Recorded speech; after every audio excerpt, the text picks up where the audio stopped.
Well, have you finished that wood pile yet? Because I got some firewood on my place if you want to come down and start chopping. Yeah, well, thank you, Steve. I have to tell you, I actually grew up splitting. We used to say, I used to say, we don't have it. We didn't have a wood splitter. I was the wood splitter, Yeah. and when I left, my brother was the wood splitter. We heated our entire home, believe it or not, with wood. We did not have baseboard heat until I left for college. So, yeah, I like splitting wood. Actually, I do it. I did it on film there, but I like doing it. Yeah, well, I'm lucky to have all my fingers because we did have the gas-powered log splitters, but those are a little bit more dangerous when your dad or your grandfather slugged a few Bud Lights and they're operating the log splitter for you. But Bobby Charles, thank you very much for coming in. I think you're the first declared gubernatorial candidate that we've had in studio. So as we talk, you declared that you're running for governor for the state of Maine for the 2026 as a Republican. So tell us a little bit about your background, your ties to Maine. I know you're from Wayne, but where'd you grow up in Maine, and what's prompted you to want to throw your hat in the ring here? Sure. So I'll do a quick short on both of those. First, I grew up in Wayne. My mother was a 40-year teacher at Monmouth, and I got siblings all over the state and cousins, and a lot of them are in education, so that was one triggering event for me. But yeah, I grew up in a rural place, which was heavily influenced by World War II vets. I've written a couple of books about them and an influence on my life. And what you learn in your early life influences you in every possible way. How you conduct yourself personally. I mean, I was a young Eagle Scout. I grew up in the woods. I love the woods. Fished almost every weekend, and did so, by the way, also in the winter, ice fishing.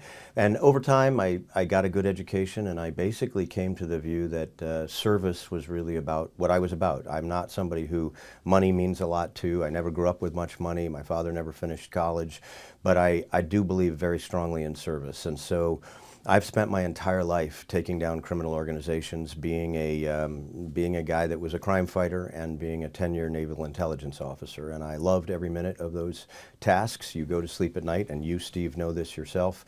You go to sleep at night feeling better when you have made somebody else's life better. And it's a no-nonsense, no-kidding thing when you're up against big organizations. So I've spent a lot of time professionally taking down groups like the Cali cartel, and here in the United States I've helped governors, I've helped all kinds of people trying to get their arms around, in particular, narcotics crime, because most crime, believe it or not, comes back to narcotics. It's sort of the driver of a lot of things. By the way, President Trump is completely right that these cartels are actually foreign terrorist organizations.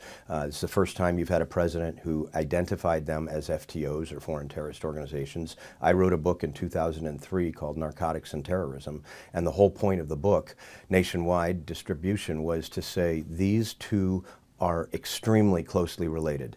Not only does drugs affect 85–95% of overall crime, but these terrorist organizations, Al-Qaeda, Taliban, Hamas, Hezbollah, PKK, KLA, Shining Path, the FARC, ELN, all these terrorists, Chinese Communist Party. the Chinese, yes, all of them. They all go back to a huge part of their funding is drugs, and so we live here thinking, well, we're in little old Maine, and these people aren't going to affect us. And what we've learned is they are going to affect us. They are affecting us. So I guess if you get to that second question, which is why are you doing this, Steve, I did not have to be governor. I have all the titles I need. I have, my children have grown. I feel like I've lived a life of service, but I now get to a point in my life when I look around this state and I do not recognize the state I grew up in. Yeah. This state is under siege. This state is in peril. When you have 10,000 overdoses last year, and when I was growing up, we might have had 5. Okay, you have 10,000 overdoses. You lose 40 to 70 kids a month.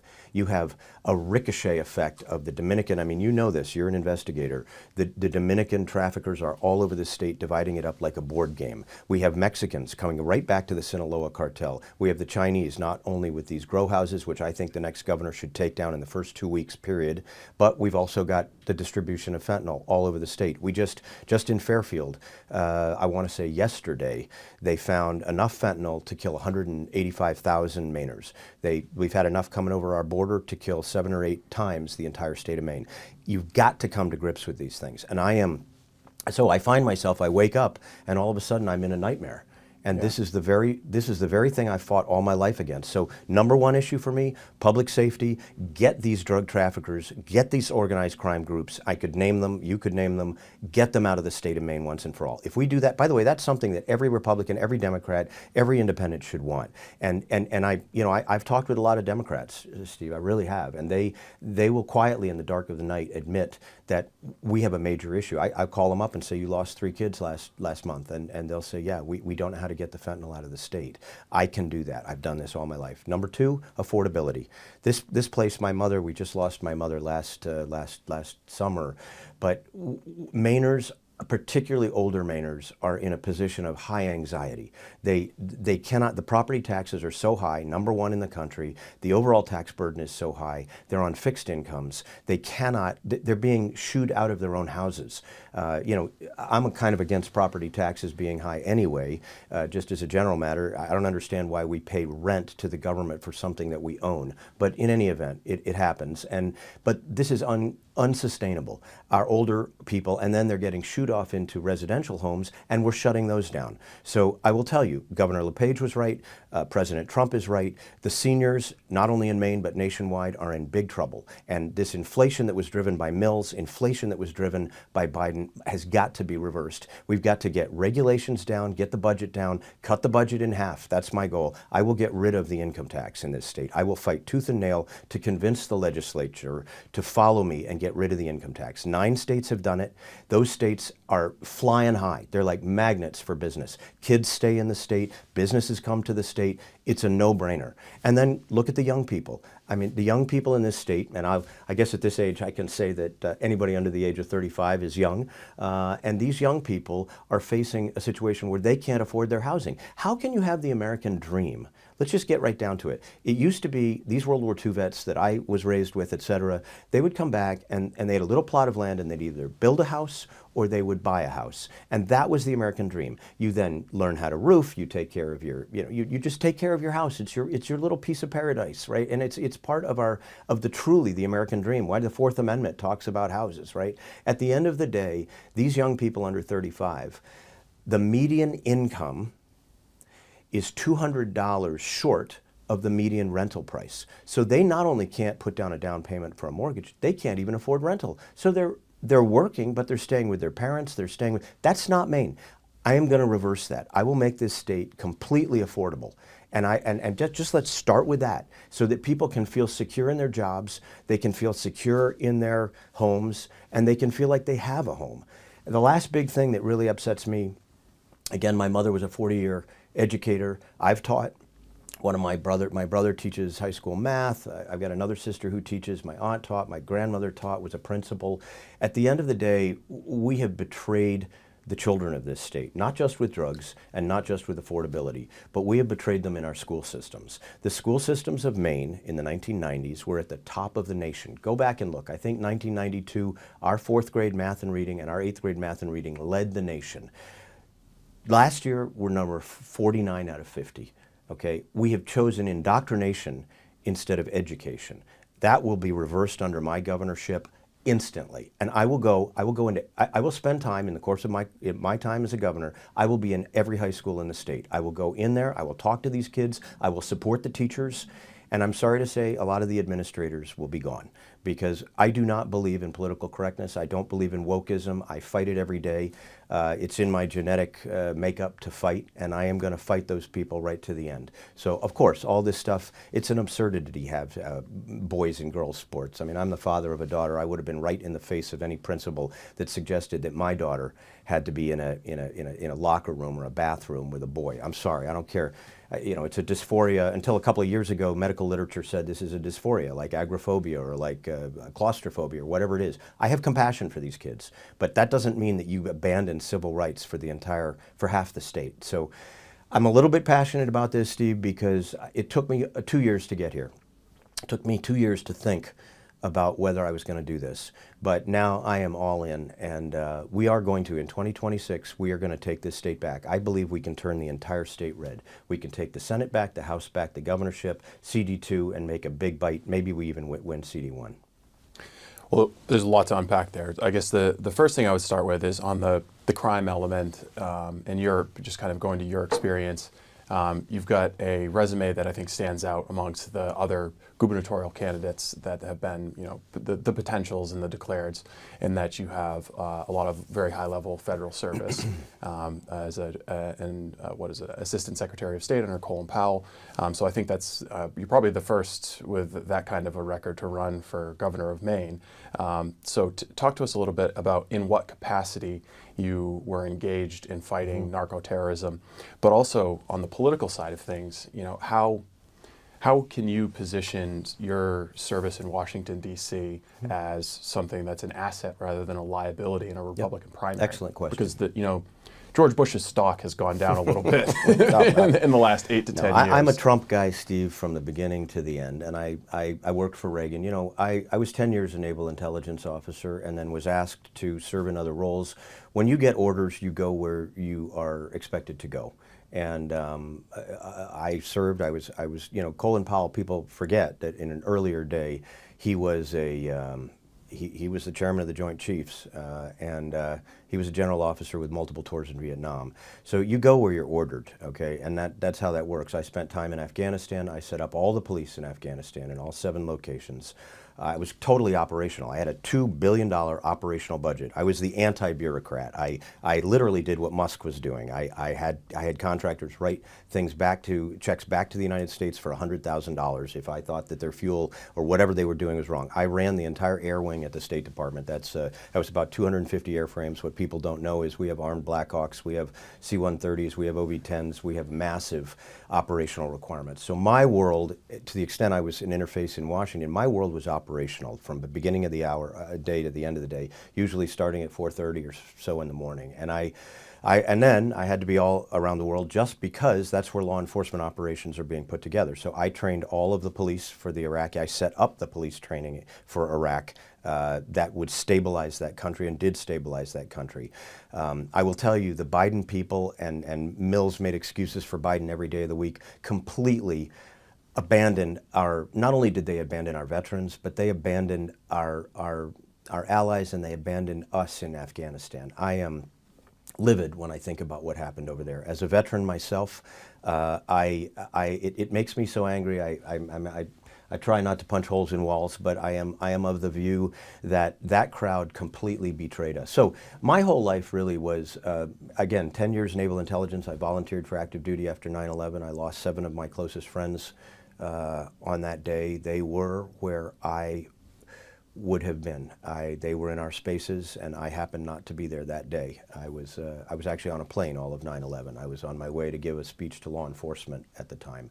But I've spent my whole life as a crime fighter, taking down networks. That's what you do. I mean, and I've been in the field, and I'm comfortable with my firearms, and I'm very comfortable with my role in life. So I'm back here, and I've always been here. Every year of my life I've been here, but I've come and gone, and now I'm truly back for good. And I look at this, I do not recognize my state, and I say, look, how can it be that I can take down the Cali cartel and the Medellin cartel? I wrote the high-intensity drug trafficking legislation. I've had it work all over the country. I know how to get rid of organized crime. And how can it be that I'm back here in my very own state, and I'm finding these same, the Trinitarios and these same organizations? It's absolutely outrageous. And so what I'm going to do, Steve, is I am going to take all that firepower, my entire life's firepower, and I do believe God puts you where you're meant to be. I'm not pretending that anybody's destined, but we all have a mission in life, and I believe that I was given a lot of training. I know how to do this. There's a lot of stuff I can't do. I cannot fly a commercial airliner. I cannot do a lot of things, but I can get organized crime out of this state within 2 years. And there's a method, and you go after it tooth and nail. And again, I was very operational. I believe that the training that I've been given is going to be very valuable for the state of Maine. The organized crime that I think I'm most familiar with, and probably a lot of our viewers, Maine Wire readers, are most familiar with, is the Chinese marijuana houses. Yep. It's something that we've done a lot of reporting on. We've made a documentary about it. And I know that yesterday, the U.S. Attorney for the District of Columbia sent a letter to Governor Mills. Mm-hmm. And this hasn't been reported yet, but he was basically asking questions about what she knew about Chinese organized crime in the state, what state laws could be leveraged to fight Asian transnational criminal organizations, and whether she's taken any steps to combat this. I know, having followed it very closely, the state police have effectively stood down on this. Yeah. Whether that order comes from the governor or from the commissioner of the Department of Public Safety, they've stood down. Yeah. They haven't been involved in this. It's been led completely by sheriffs. So I'm not expecting her to respond to that letter. She's probably going to ignore it. She probably thinks it's political or part of the Trump administration's focus on her. But if you were in the governor's role, how do you respond to a letter like that? How do you deal with a problem like specifically like the Chinese organized crime? Yeah. What do you do as governor? Because I've asked the previous governor, Governor LePage, is it possible that this could be happening in your state? And you would just have no idea what's going on. You've so front-loaded this, Steve, that I'm like ready to jump out of my chair. I'm just going to Sorry, that was a pretty significant piece of news. I will be Trump in the state of Maine, okay? I am going to break glass immediately. I will bring the DEA up here immediately. I get briefs once a week from the DEA. We will shut down all of those. We know exactly where they are. I know where they are. Due to your work. I've got a list on my computer. We know exactly where they are. So I don't want to be profane on your show here, but the bottom line is, what the heck are we doing, okay? I know from my own life experience, we could take all 300 of those down in 2 weeks. Okay, why are we not doing that? We know from the electric bills where they are. We know who the people are. We know who sold those houses to them. We know what Governor Mills has done and what she has not done. She's a disgrace. Okay, let's just be frank about it. She's a disgrace to the people of Maine. She's a disgrace on the Title IX stuff, sure, but that's one of 10 big disgraces. She's a disgrace on the tax issue. She's a disgrace on the housing. She's a disgrace on the education front. But she is a super disgrace when it comes to organized crime in this state, and the Chinese and all the other ones in this state. So I'm going to tell you, it is a commitment of mine. If I am elected governor, we will have organized crime, all of these Chinese, all of these Mexican, all these Dominican groups, and the domestic ones out of this state in 24 months. There is a process by which you go after them. Here's another big one. We have 16 counties. Where was this governor when there was a Democrat president? She's fighting the Republican president. We should be working every day with this Republican president. A Republican governor should make it his mission to call Trump or talk with his team and Bondi every day. But let's go straight backwards. Where was this governor when you have the ability to work with, at that time, a Democrat administration and make every county in the state of Maine a high-intensity drug trafficking area? There are 17 counties in West Virginia. There are 16 counties in Maine. Every single county in West Virginia whose drug problem is no worse than ours, I would argue is even perhaps less bad because they have different proximity to Boston, where a lot of these drugs come from. Every single county of those 17 counties is a high-intensity drug trafficking area. What does that mean? It means huge money flows into them, huge support from DEA. Their state police are up-funded, their locals are up-funded, their sheriffs are up-funded, and they get burn grants and JAG grants. I mean, this is stuff law enforcement people know. And also, I think just to convey the HIDTA thing, the high-intensity drug trafficking area, what that means in a practical sense. Yeah. Like there was a bust, a raid of a series of properties that were related to Chinese organized crime. And it took place in the Dexter, Ripley, Corinna area, which is where I grew up. Okay. And this is a place that's situated on the corner of Somerset County, Penobscot County, and Piscataquis County. So you have one organization where they're all linked, but they're straddling 3 different boundaries of counties. And this is something that's led by the sheriffs. And most normal people would probably think that all of these sheriffs are just sharing information on a regular basis, but that's not how it works. They're siloed. And so they don't necessarily know that they're dealing with one organization unless they go out of their way to share information and to talk about this. So this is a very, very good good point. HIDTA factors into this. HIDTA factors in. So I would immediately go down to DOJ, Department of Justice, talk with Bondi, and say, here's what we need. Every county in the state of Maine, the remaining 15 above Cumberland is a HIDTA, but every other one needs to be designated. We need tens, maybe $100 million to come up here, help our sheriffs, help our state police, and get DEA direct support here. We also, on information sharing, there's a group called NESPIN, the New England group it's an information sharing group. And I would pull them up into Maine so that all of our sheriffs, it's not just, so you have to share across in a horizontal environment, so all the sheriffs should be given resources to do that. There's pointer systems that allow them, it's like a deconfliction system, but it's also pointers so that something happens, let's say down in York, in that within minutes, somebody up in Waterville can know that they're coming.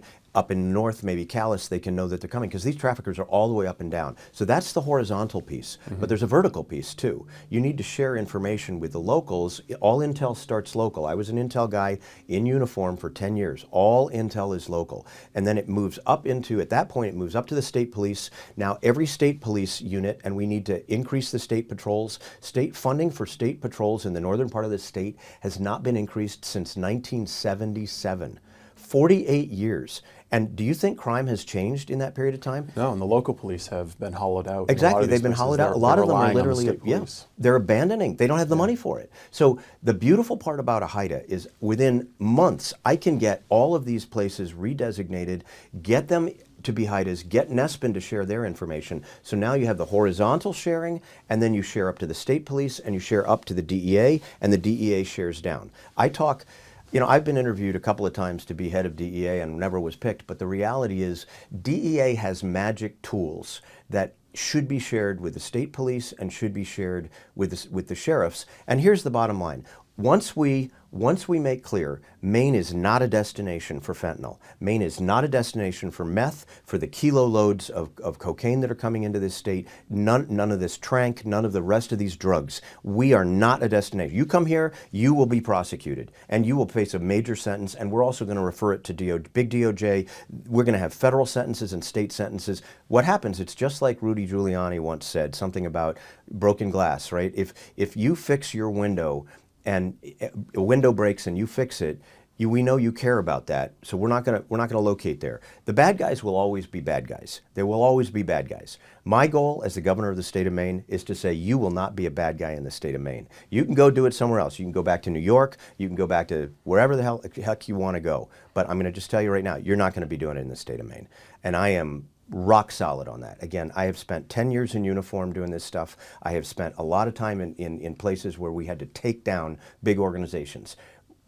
We can do this. We simply have been sitting on our hands. The leaders of this state, the Democrats in the legislature, and this governor and this attorney general don't give a flying rat's.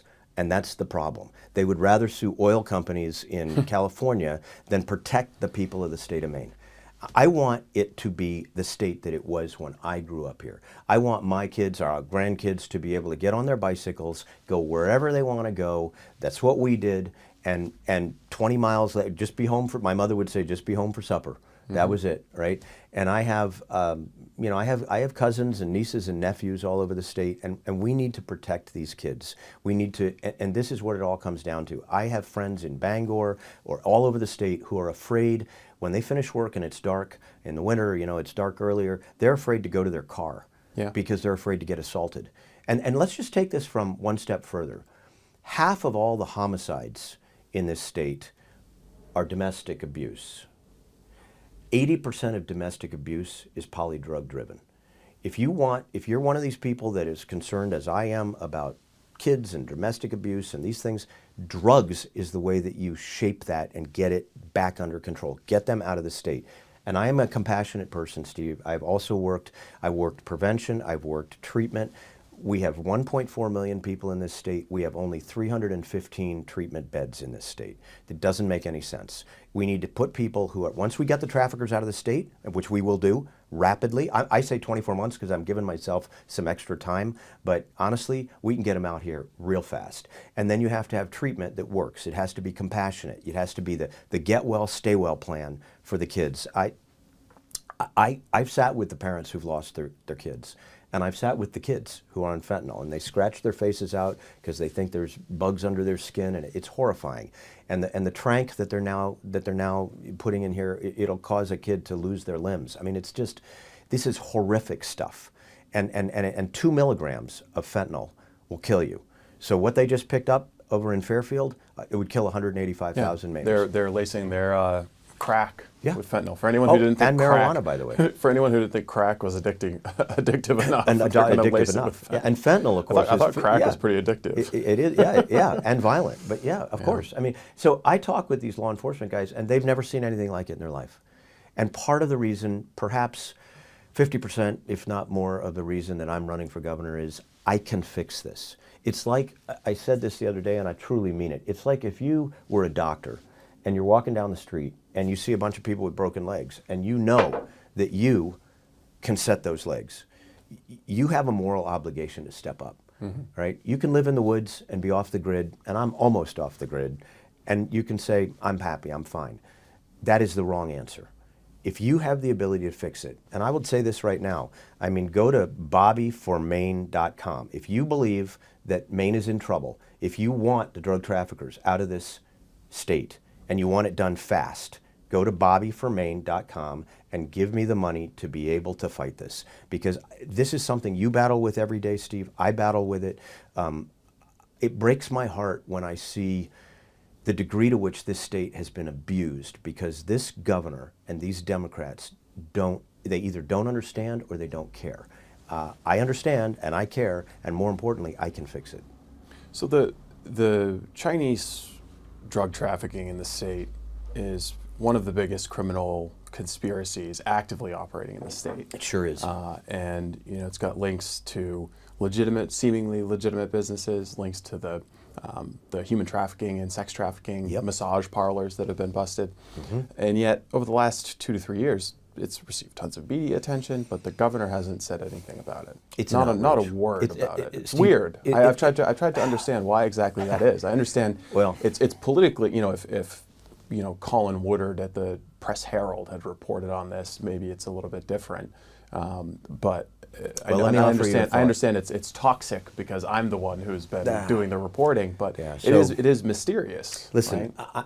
What you see is what you get with me. So when you ask me a question like that, I'm going to tell you where there's smoke, there's fire. Okay, public corruption. We just had an audit, didn't we? Which showed that, and I think you did brilliant reporting on it. But we're the only ones who have reported on it. Unbelievable. The Bangor Daily News still hasn't reported. Unbelievable. On it. You have a $2.1 billion questionable spending. In it, you find money. So I'm going to go back to your core question, but in it, you find money going to family and friends. Public corruption 101. I did investigations for 5 years. That was my primary job. At one point, I ran the Waco investigations. I turned over rocks. By the way, I will do that when I'm governor too. I mean, honestly, these Democrats need to watch out, because my record's open, okay? You can come after me if you want. I'm sure they will, whatever they want to find. But when I go after public corruption, I'm going to go after it. And where there's smoke, there's fire. If a governor and a governor's family can't explain certain things that look awfully questionable, then an attorney general, a new one, selected by a new legislature, because I believe we're going to win in 2026, needs to turn over every single rock. And you ask the question, why would she not talk about this? I'm going to tell you, I have serious questions about Mills. If you don't understand the magnitude, and I think you do, of what's going on here, why aren't you leading the charge? Why aren't you out there pulling HIDTAs in? Why don't you have DEA up here helping us break these groups and get them out of the state? There's no excuse for it. We've had the Crips, the Bloods, on top of the foreign crowd. We've got the gangster disciples up here. We've got the Crips, the Bloods. We've got the I'm trying to think, Latin Kings are up here. We need to pull them out of the state and dispose of them. And if you're not doing that, someone needs to put a laser light on you and say, why? Why are you not doing that? And by the way, where are the Democrats in the legislature? Don't you think, I mean, I've talked with 24 of them. They know they won't break ranks with their own crowd, but they know that it is chewing up their own districts. I could name you district by district where Democrats are. I've called them and I've said, I don't know if you're going to vote for me or what you're going to do, but you need to understand your district is being chewed up by these Dominican traffickers. Now it's getting so hard. I mean, honestly, it's gotten to the point now in the last year that it used to be they would come up from Boston, up 95. Of course, law enforcement gets manacled. They get punished for stopping people on 95. That will all stop under me. The U.S. Attorney from the District of Maine also communicated to law enforcement that she would not prosecute cocaine. Yeah, that's going to change on day one, okay? It's absurd. You could get caught in Portland with a kilo of cocaine. And last week it was a kilo of fentanyl. This week it's a kilo of cocaine. And law enforcement knows this, but all they can charge you with is a kilo of cocaine. But the U.S. Attorney Darcy McAway, who just was awarded with a judgeship by Governor Mills, made it clear to law enforcement that she's not going to prosecute cocaine. Okay, I'm going to jump a rail with you here, Steve. Number one, we're going to get the drug traffickers out. Number two, we're going to prosecute all these cases. Number three, we're going to pull prosecutors forward. We're going to give them the money that they need to do this. But I'm going to jump a rail and go a step further.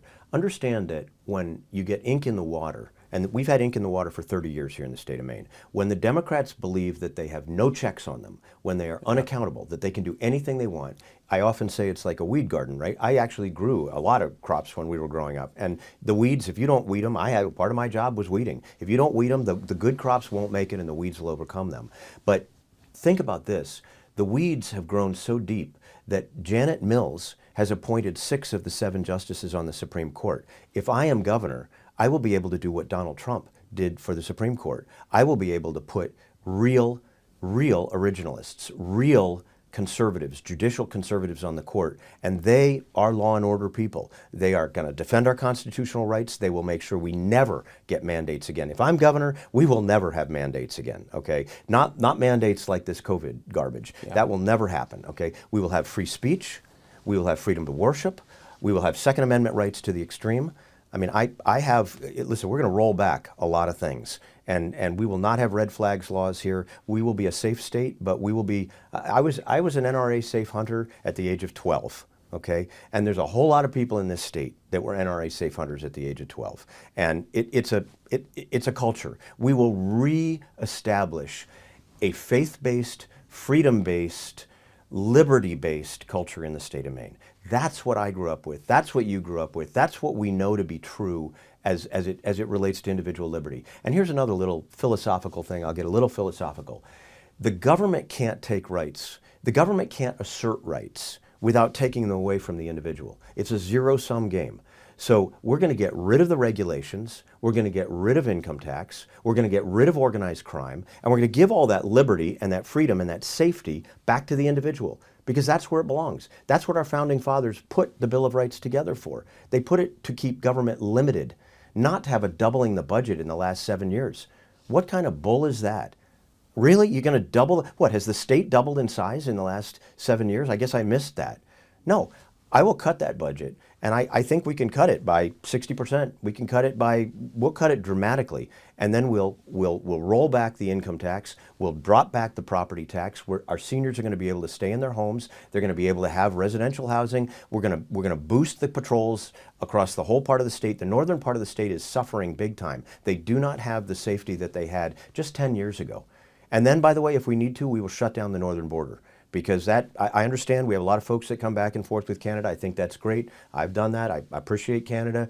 But 43 pounds of fentanyl coming over that border in the last year is unacceptable. That's enough to kill everybody in the state 7 times. It's not going to happen on my watch. Not on my watch. I am truly going to cut crime, I'm going to cut taxes, and I'm going to cut the nonsense. And you can think of other words for nonsense, but I'm going to cut it, okay? And we're going to be done with it. I grew up in this state. I believe in this state. I've fought crime all my life, and I've spent time overseas, and I've spent time in uniform for 10 years for my country. And now I want to do that for my state. Speaking about the northern border, not very many people know this, but Governor Mills is actually the chair of the Northern Border Commission. Well, that explains everything. It's kind of funny. But the Holton sector of the Border Patrol has been, it's not something that gets a lot of attention. It's not as sexy as the southern border. And as a result, I think there's been some atrophy there, and there's a lot of ROD, retired on duty. And there's a like a Biden era way of doing things that's very much entrenched up there, and they're going through some staff changes in that office. It's struggled. What could you do as a governor? Because this is a federal law enforcement agency, but what could you do as a governor to bring resources to bear on this huge northern border, which, by the way, Maine's border includes our maritime zone. It does. There's drugs coming in from boats. Absolutely. And people would probably be scared shitless if they realized this, but a lot of times the thin blue line between Jordanian terrorists coming in from Canada into Aroostook County is like 19 and 21-year-old cops in little border towns, just making a traffic stop and seeing, this doesn't look right, and calling in Border Patrol. I will do 2 things. And I'm just collapsing it all into 2 things. The first thing is I can use all my federal ties. I mean, I was an operator, and I'm a true Mainer from beginning to end, but I can use those federal ties to bring literally tens of millions, if not hundreds of millions of dollars right here. I can bring out of I have good relationships with folks in the Trump White House. I have good relationships across the operational side of the government. So a lot of it is get the resources in here to protect that border.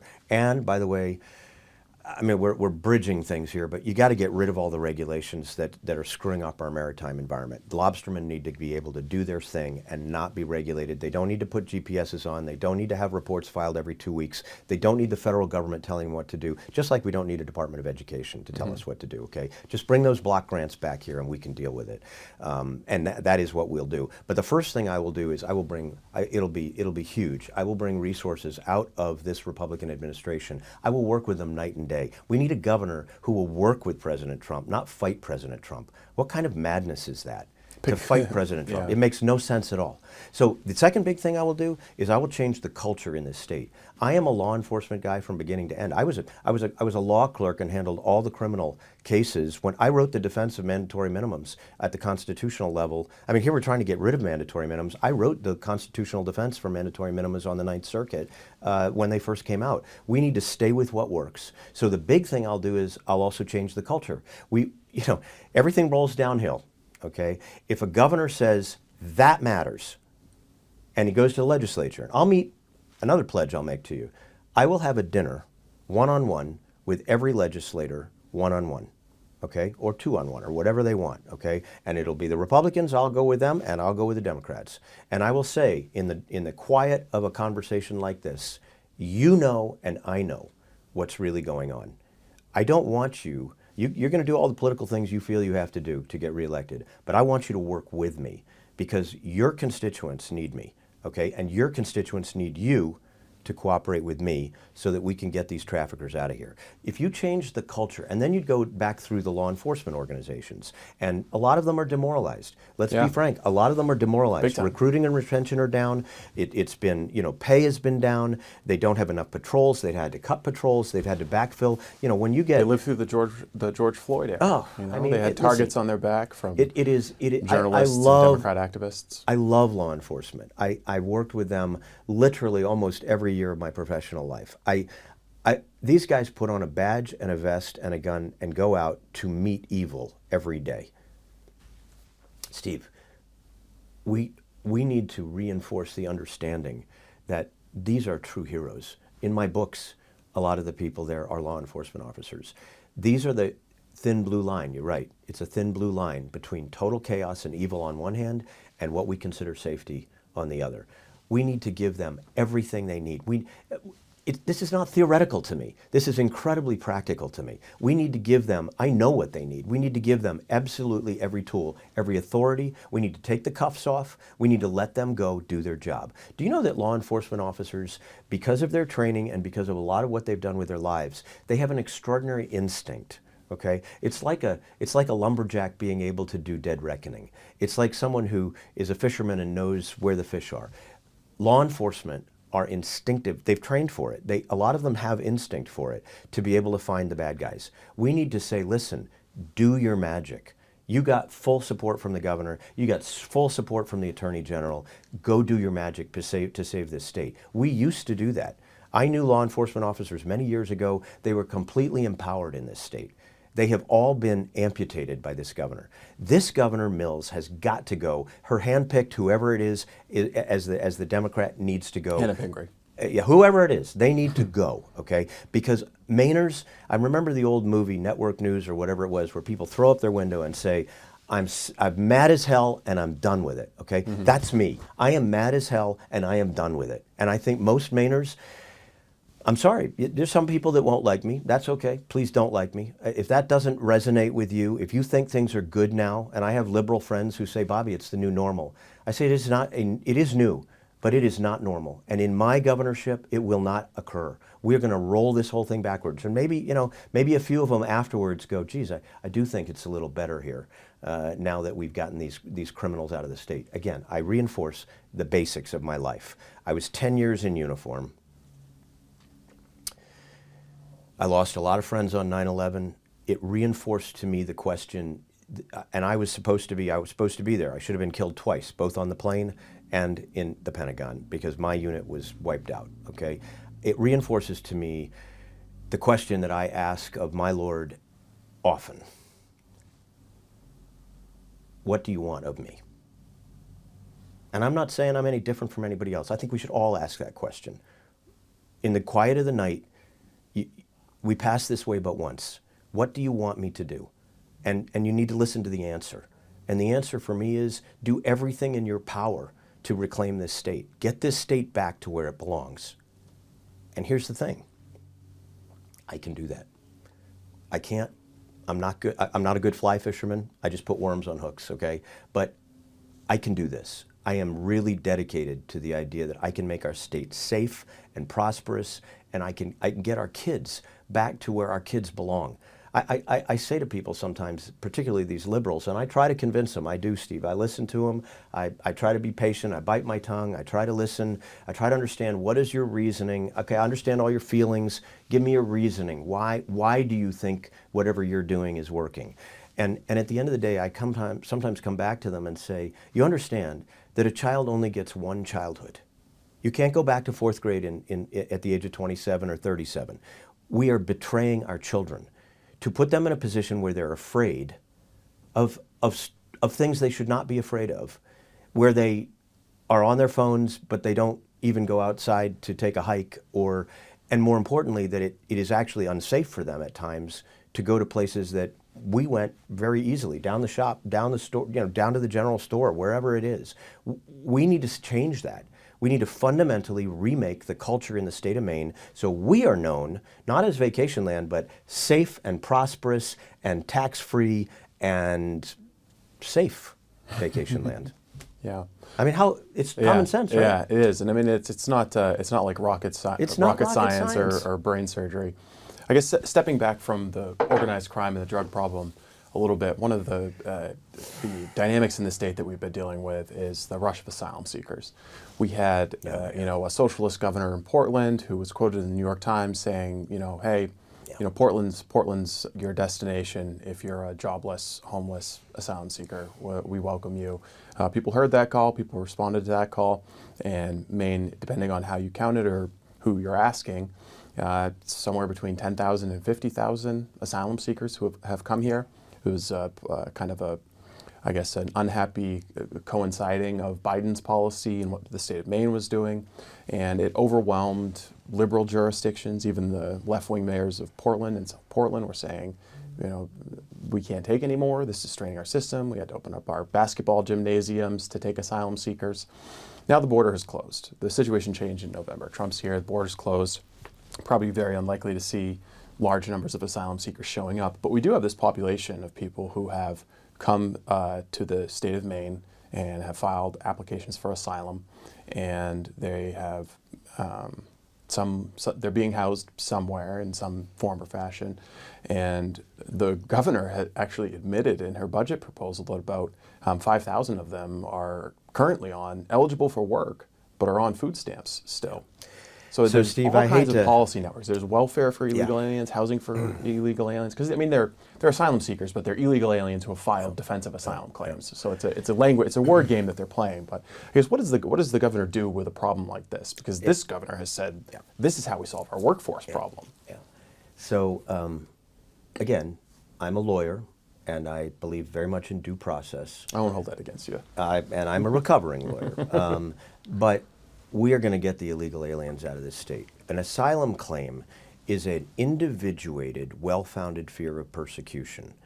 A fake asylum claim is, say these words and we'll ship you to Maine, okay? I hate to tell you this, but the vast majority are always, when they get adjudicated, something like 90% are adjudicated false claims. Okay? Well, I mean, that's just a fact. That's a fact. Yeah, I was going to say that's a fact. That's a fact. The Justice Department data under Obama, under Trump, it's under a fact, Biden. okay? It's a fact. And that shows you the fraud that's going on here. So this makes me so mad. I'll tell you why it makes me mad. First, this governor and these Democrats have created an Office of New Americans. They are new in the state of Maine. They are not Americans, okay? So that's a fiction. That's a falsehood. That's a lie, okay? They are not new Americans. They are illegal aliens who are, some of them, seeking asylum, okay? We need to work with the Trump administration. I am a friend of Tom Homan's. We will work with Tom, and we will get these people that don't belong here out of here. I'm going to tell you. Should the Office of New Americans be abolished? Of course, immediately.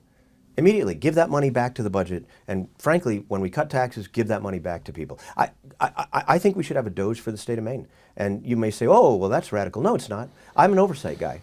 I did 5 years of investigations. We are looking at this audit. Imagine the Matt Dunlap audit and his number two and the rest of that office. This is just this is the tip of the iceberg in terms of the Department of Administrative and Financial Services can't say right now how many contracts are no bid, how many active contracts are no bid. They have no way of querying. And that itself is almost criminal. Oh, and by the way, did you notice in that report they didn't name any of the contractors? Interesting. I think you've got a FOIA request in on that. I do, yeah. Okay. But the audits are actually technically the property of the agencies that were audited. So it's on their timeline to turn over those. You know what we call that? Documents. We call that shell game. That's a shell game, right? Oh, you look under this one, it's not here, it's over that one.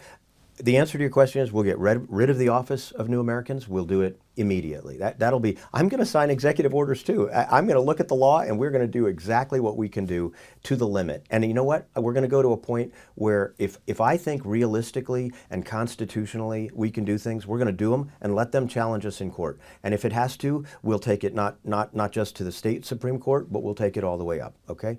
And that's the way you change things. That, by the way, is the way they changed things. Yeah. They redefined terms that were always understood, and they played a semantic game. We're not going to do that. We're going back to words mean words. Boys are boys, girls are girls. The law as it has been interpreted by the Supreme Court for 200 years is going to be what the law is. And we're going to revisit a lot of this. But on illegal aliens, we're going to get them out of the state. And I'm sorry, you want to look at part of what our housing crisis is? We have illegal aliens and Chinese grow houses taking homes that belong to or should belong to Americans, to Mainers, to people who have worked all their life for these things. We have veterans under Casco Bay Bridge because Janet Mills and her crazy Democrat crowd, the housing that was built for those veterans in Brunswick and elsewhere has been given to illegal aliens, and it is luxury housing. Donald Trump is right. And it's been given for 2 years together with EBT cards. We're not going to be giving EBT cards out anymore. You don't get to go take your EBT card down and trade it for drugs and come back to the state of Maine and no one's hands off. You know, this is like Disneyland for terrorists and drug traffickers. Not going to happen on my watch. Done. Finished. Over. And I'm telling you this, Steve, people can't look into my heart and know, but I want them to know. This is what I believe and this is what I can do. This is really what I can do. I'm not a heart surgeon, I'm not a brain surgeon, I'm not a rocket scientist, I'm not a pilot, but I can do this. And this is something I've been doing all my life. And I am so ready. I wish this election was tomorrow. I am so ready to throw Mills and this crowd out and get us back to being Maine is Maine. We need to reclaim Maine. Maine has this beautiful mystique in the world, and actually people don't even realize, even Mainers don't realize how badly we've been treated. They think their government is doing the right thing. But then in the quiet of the night, go look at all these bills. I studied more than 100 of these bills. Some of them make you vomit. I mean, they want to give the vote to illegal aliens, straight up. Yep. They want to give away your money for baloney. I mean, they want to build more of these wind towers that are subsidized massively while we can't even afford basic energy. Okay, and by the way, they're all made in China. So you know, we're giving them our money through drugs, and we're giving them our money through that. And they're all made, by the way, the physical making of some of them, it's all out of state. We don't have in-state companies. So again, back to basics. We're going to get the organized crime out of this state, get the drugs out of this state. That's number one. Why isn't anybody on it? I don't know, but we're going to be on it. Number two, we're going to get rid of the income tax. We're going to get rid of the regulations. The affordability crisis will end. This is my life pledge. The affordability crisis will end. We will make housing affordable again, and groceries and heating oil in the state of Maine. It is completely doable. And the third thing is we're not going to let our kids down. We're going to rebuild. We're going to rebuild our education system so that we start with the Pledge of Allegiance every morning, and I'm going to go into these schools. I'm going to be in these schools. I'm not delegating. I mean, we're going to have a great cabinet. You know, here's one last thing. You didn't ask, but I'm going to tell you. We have great Republicans in this state. We actually probably have some great traditional Democrats in this state. I talk with some who are distressed with their party, but we have great leaders in this state in areas like Veterans Affairs and education, and we will pull the best of our Republican team. If we can control the House and we can control the Senate and we can control the governorship, we will put great people in all those places, and then we will pull young Republicans, young conservatives up, and we will acculturate the state to understanding that you have to get on even the state has to get on a get well, stay well plan. You cut the budget, you get back to accountability, integrity becomes the thing that people expect. They begin to trust their government again. We do not trust this government, and we have no right to trust this government. Just like Trump was absolutely right. We had no right to trust the Biden people. They betrayed our trust every day of the week. Every day that ends in Y was being one that they were betraying our trust. Same thing's happening here in the state of Maine. And I call out Governor Mills, and I'll say to her, you're a lawyer. You benefited your entire life from Title IX, and yet you're stripping our girls of that. People like my daughter, all right? So we're sick of it, Steve. We're sick of it. And I just ask people, join me. Please go to bobbyformaine.com and help me. Join this army. This is an army of people who are going to reestablish integrity and accountability. We're going to get crime out of this state. We're going to make it affordable again. And again, I've been in service all my life. I know how to do this, and I say, part of it is you have to envision the thing you want to have happen, then you have to believe you can make it happen, and then you have to work like the entire thing depended on you and you alone. And that's why I don't sleep much, honestly. You can call me at 3 in the morning, I'll be up. Honestly, I am at this because you only live once. You got to make it count. You know this. You're probably the best investigative journalist in the state. Oh, stop. No, I'm telling you, on the merits. If in the quiet of the night you interviewed people. There's not a lot of competition. Well, okay, it may not be. Well, okay, I'll grant you that part. All right, yeah. But we got to win, and we only have one shot at winning. We got to win. So I guess just on a final note, Yeah. more of a crass political note, this is going to be a competitive field. It's shaping up to look just like it did in 2010. Yep. I think there were 7 candidates that really, like top tier candidates when you got to the final election. Yep. And I've kind of always thought of it as there were 2 kinds of candidates there. There were candidates who were like Les Lawton. Do you know? I do. I would say probably 90% of the people watching are going, who? Yeah. Because he was, at the time, one of the front runners. He was the establishment candidate. People came out to endorse him. He had tons of money. He talked about how deep his Maine ties ran and how committed he was to the state of Maine. And he lost the primary and he disappeared. I don't know if that dude set a foot back in the state of Maine. I don't even know if he's still alive. Yeah. Is he? I don't know, but I know who he is. I don't know. I haven't heard from him lately. There are also candidates like Bruce Poliquin. Who was in that primary and said the same things. Yeah, Bruce is a good friend. And Bruce joined the LePage administration and became a treasurer, took out the Maine State Housing Authority, and went on to become a member of Congress in Northern Maine. So there were candidates who kind of said a version of what you're saying, like I'm here to fix Maine. My Maine ties run deep. And then there were some who walked the walk after 2010. That's right. Even though they lost. That's right. And then there were others who were just full of shit. That's right. That's right. That's right. So I guess like where so Mainers, what I'm saying is Mainers have kind of heard this before. No, they haven't heard it from somebody who's actually done it. I mean, but I'll say it this way. You know, I played. I was not a very good football player, but I played football for Maranacook, and I will never forget just little simple lessons. And one is that if you leave a hole in the line, the other team will come through it every single time. So I come back to things like. And this is the way I model my behavior. This is how I raised my kids. This is how I am as a political candidate. You have to model behavior that you want to see in general. And I look at this and I say we have forgotten Ronald Reagan's 11th commandment, and that is thou shalt not criticize another Republican. Okay, because we do the dirty work for them. For 30 years, we have left the hole in the line, and we need to say to ourselves. And I say this, and I'm going to say it with absolute sincerity. We could name the top 10 potential candidates for governor. All of those people, and I have sat down with 3/4 or 4/5 of them, all of those people bring something of importance to this fight. And some of them are good at organization. Some of them are good at education. Some of them bring veterans depth. Some of them bring a lot of money. Some of them have business acumen. Every Republican that is concerned about the state brings something of value to the table. A good governor will honestly absorb all of that and we'll use that. And in the campaign, part of what we have to do, I am what I am, right? I mean, what you see is what you get. And if we all just do that, and if there are others, maybe the primary clears, maybe it doesn't, but regardless, in this environment, if we can just say to ourselves, what really matters? In the dark of the night, ask yourself, as you look at your children, as you look at your property bill, as you look at your income tax bill, as you look at the crime around you, what really matters? What really matters is that we among ourselves find the absolute best candidate who can win the primary and win the general. And we take Blaine House and we take both chambers. And then we start to fix this thing.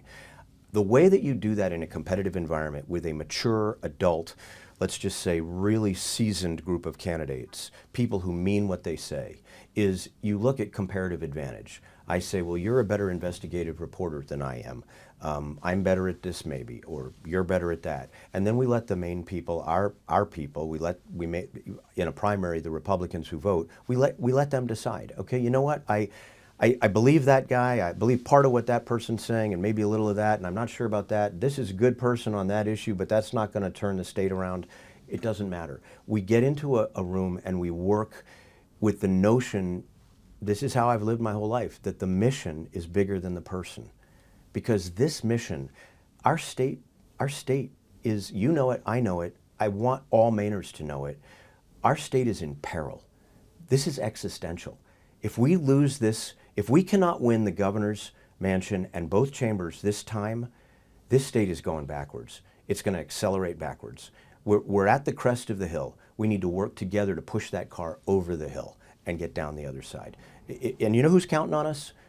Not only our children, not only our grandchildren, but all those, and I'll say veterans, but all those Mainers, all those veterans that lie in, I was yesterday walking through a cemetery, in all the cemeteries in the state of Maine, who absolutely want us to be equal to our time. They want us to work together.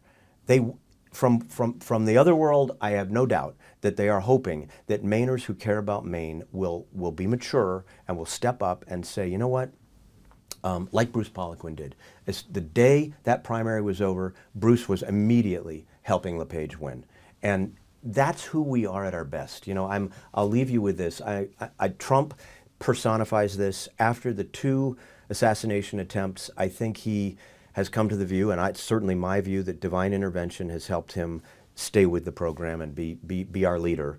And thank God, I shiver to even, I won't even let my mind go to the possibilities that would have happened. We need to think a little bit more that way about the state of Maine.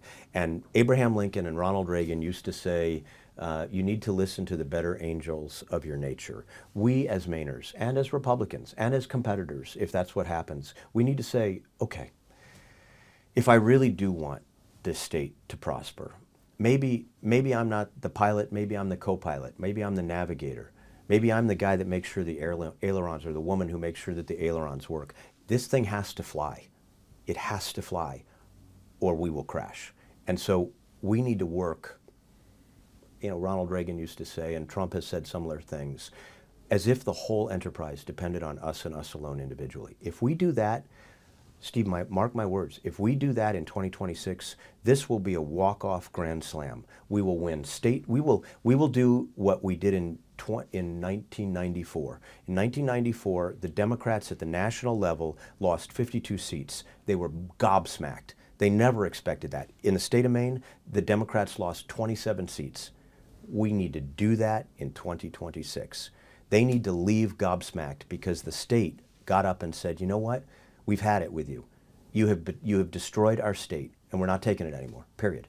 That's where we're at. That is truly where I think we're at. We bounced off the bottom, and we're now in a position where we I don't know if we bounced off the bottom. I think. Well, I pray that we bounced off the bottom. As Mill's behavior has demonstrated, we're scraping bottom. We're still having fits. You know, we've entered the rage part of withdrawal from federal money, and you know it has yet the bouncing aspect has yet to be seen. She's an ideological madwoman. I don't understand why you would do this to the state of Maine. I don't even understand what her ideology is, to be honest. Well, it's a selfish, corrupt, I don't give a damn, I'm just going to advance. That sounds more like a personality disorder than an ideology. Well, maybe, you know, I don't know. I mean, maybe this progressivism is a cult. I don't know. But it's a mess. Yeah. And you know, these people, Steve, everybody listening to this knows what I'm saying and knows what you're saying. Yeah. These people have so betrayed us, and they don't care. And I just don't get it. I mean, I would say to them, I would actually say to some of these Democrats out there, and I know some traditional Democrats who are beside themselves with what's going on, and if I name names, people would know them. But I think they need to ask themselves, and now Mills won't do that because she has no interest in it, but just ask yourself, what do you think your grandparents would say about what you're doing? If you're a Democrat in this legislature and you're voting for all this crazy stuff, what would your grandparents, I know. What do you think Barbara Bush would think about voluntary double mastectomies happening on healthy little girls at the Barbara Bush Children's Hospital in Portland, paid for by taxpayers? Because that's happening. Steve, so much of this turns my stomach that one of the reasons that I almost didn't run for governor was you have to be willing not only to wade into the swamp in order to suck it up and get it out of here, but you have to be willing to hear these data points, understand the magnitude of the immorality and evil that is afoot, and say, go ahead, come after me, but you're personifying the equivalent of an evil empire, okay? What you're doing is Bolshevik. What you're doing is not right for the state of Maine. It's not right even in the darkness of the night. It shouldn't be right to your own conscience. These people deaden their conscience. That's the only way you could actively promote child abuse, actively promote child mutilation, actively promote drug abuse. Why would you do that? That doesn't make any sense in the context of someone with a moral fiber. And so either you're in the cult and you've drunk enough of the Kool-Aid that you don't even remember how to reason anymore and you're not even connected to your conscience anymore, or you are connected to your conscience and you really don't care because power and the ends that you want, which is power, are justifying the means that you're using to get there. That is immoral. And I'm going to say, Edmund Burke used to say, all it takes for evil to prevail is for good people to do nothing. That's why I'm running, because I will not be one of those people. All right. Well, I think that's a good place to leave it. Bobby, thank you very much for coming in, and wish you the best of luck on the campaign. Thank you, Steve.